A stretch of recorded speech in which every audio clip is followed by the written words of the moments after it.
recipe, gluten-free, vegan. Oh my gosh, this one your socks are gonna be totally blown off.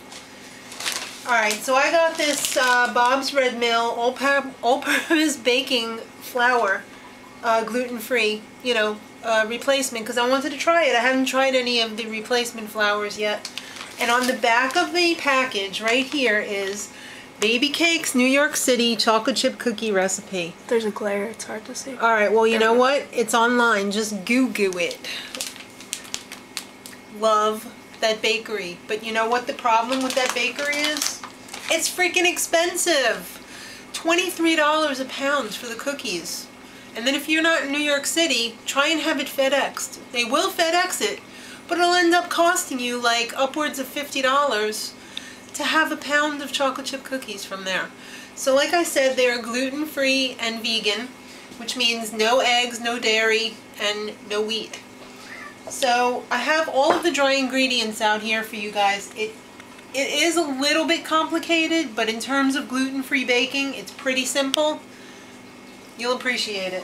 I just wanted to show you guys, if you don't have a scale to weigh your flours, which I think is pretty essential, but I can understand if you don't have a scale, this is how you measure flour. You take your measuring cup and make sure it's got like a level top to it. Don't use one of those, cutesy measuring cups that's for show. You don't compact your flour.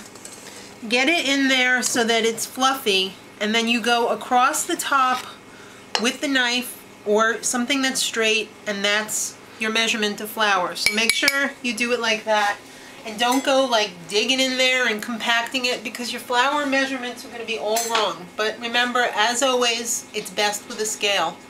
So in the bowl here already, I'm going to be doing it in my KitchenAid. I have 1 1/2 cups of oat. You're supposed to use oat flour. I'm using my Schwing blend, my sorghum blend that I got from my gluten-free cookbook. Over here I have 1 cup of the Bob's Red Mill all-purpose baking flour, the replacement. Then I have 1 cup of natural sugar, so I'm using the Demerara. Then instead of eggs, you're going to be using 1/4 cup of the ground flaxseed meal. I like the golden one because the taste is a lot more delicate than the darker seeded flaxseed. And then over here I have, gee, I wish I could remember what that was. Let me just check. Oh Lord, does that ever happen to you guys? Okay, this is 1/4 cup of ARROWROOT starch. So that's going in there, and in case you didn't get the flaxseed meal, that was also 1/4 cup. The recipe will be in the description box, but as always, it will also be on the website at itsbeyondreality.com.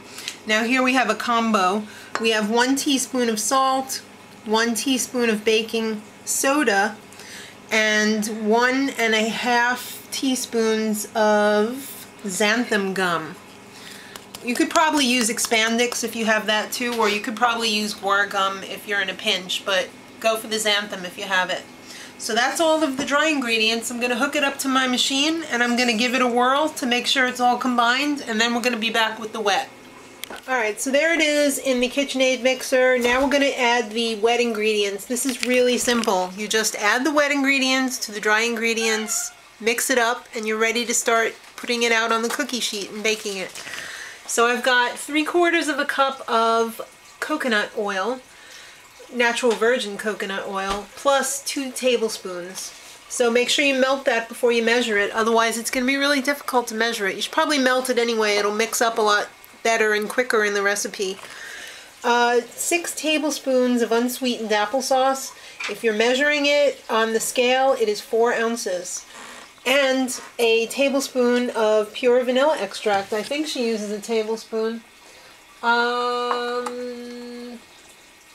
2 tablespoons. It's 2 tablespoons. Excellent, because I love a lot of vanilla extract. And if you're doing it gluten-free, make sure it says gluten-free on there. If you're not gluten sensitive, but you still want to make the recipe, it doesn't really matter if it's gluten-free or not. And the final ingredient is 1 cup of gluten-free chocolate chips. I'm using semi-sweet Ghirardelli chocolate chips. Alright guys, I wish I had smell-o-vision because this smells amazing. Doesn't that smell good, Chris?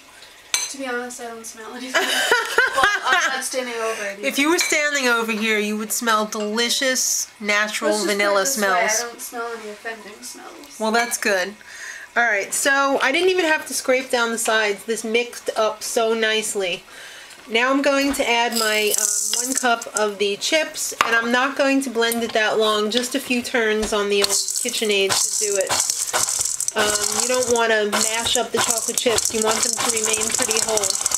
So there you go. So now I'm going to get out my cookie scoop and we're going to put it on the cookie sheet. Alright, there they are on the baking sheet. I love to use my cookie scoop from Pampered Chef because, well, I paid for it with my own money. I used to be a Pampered Chef consultant, but really, really love it because it really works.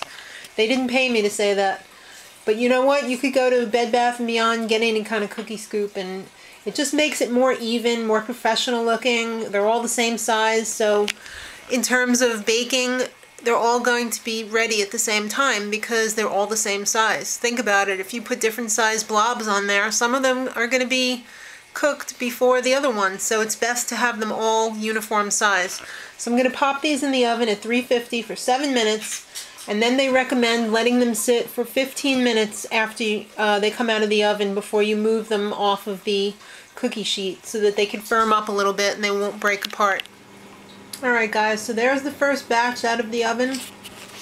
They didn't spread very much. Sorry, I'm enjoying one right now. My mouth is all aglow with baby cakes. Here's another batch ready to go in. If you don't, if you want a flatter cookie and not like a cookie ball, at least mine didn't spread, but you could just press them down a little bit like that. And yeah, it'll work. But I just tried one, and I have to say it is very light and fluffy for not having eggs in it. It's really delicious. I hope you try them. Super easy to make in terms of gluten-free baking. I mean, obviously a couple more ingredients than regular baking, but not that many. And certainly you can lick the bowl if you want because there's no eggs in it, so you don't have to worry about that nasty salmonella. And they taste like $1,000,000. Well, at least $22.99 a pound. So kids, till next time, much love.